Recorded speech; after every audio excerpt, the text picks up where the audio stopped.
Hello there, Steve here in Sydney of the GNOSIS website truebluehealer.com. I'm going to talk now about a class of people that it seems to be quite rare, but it's growing, and that is from Western countries, people who would have to be called Buddhist intellectuals.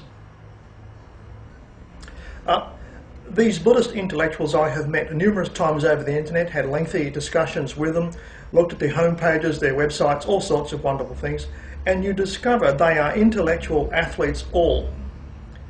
So they can be sparkling conversationalists, extremely well educated, typically self-educated, nothing formal about these people, they do it at home for a hobby, and they don't know all these wonderful things about meditations, philosophies, theories of life, existence, etc.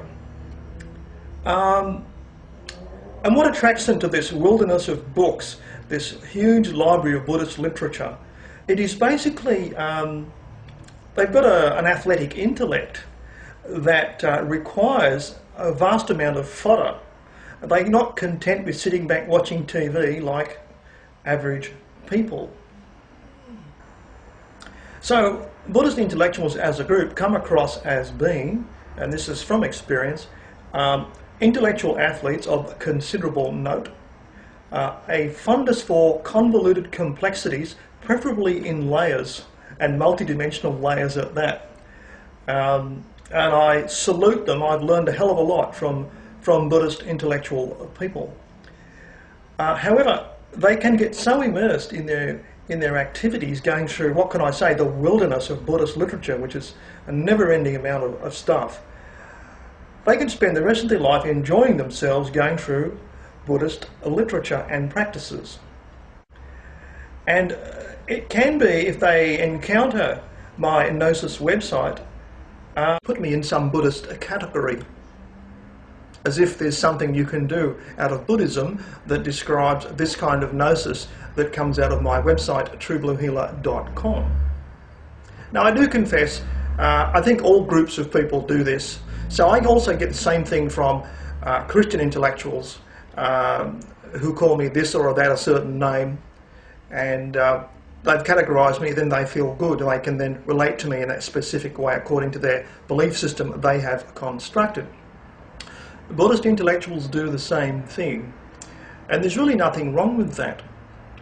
But can I tell you something that is in layman's gnosis that's not in Buddhism? And this may interest you. And it goes like this.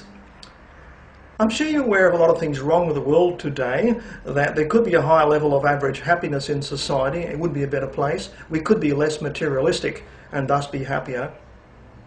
And Buddhists know it's very difficult to get societies to change. But what if I told you the layman's gnosis website truebluehealer.com can turn out 100,000 Gnostics per day?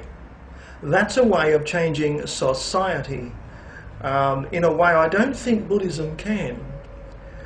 Now, it's a Johnny-come-lately in terms of history. It's only been going the last 10 or so years, and I don't think Buddhism would even have an explanation for this layman's gnosis that gives people vivid messaging dreams in 7 days, physical signals in 10 days, and an internal mentoring voice at 3 to 4 months.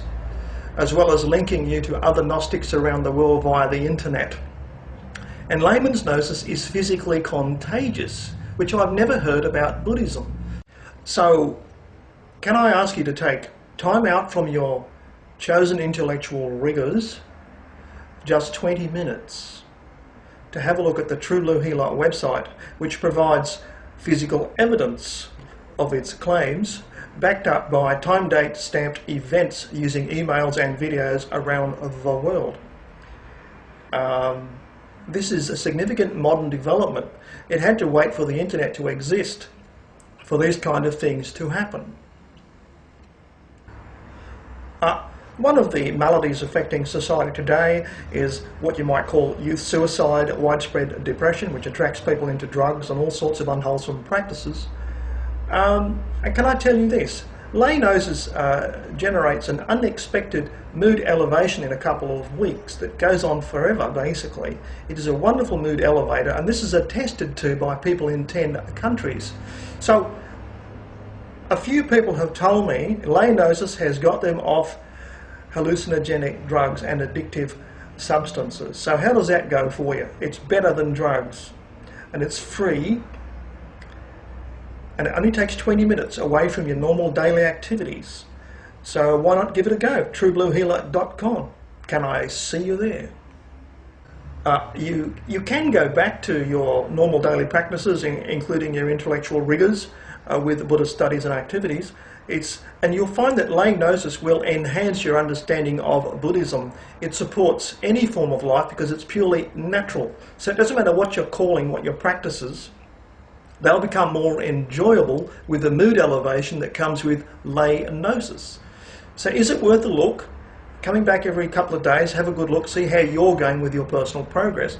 All questions are answered at the website. There's an email link there. So can I see you there at truebluehealer.com. Ta-ta.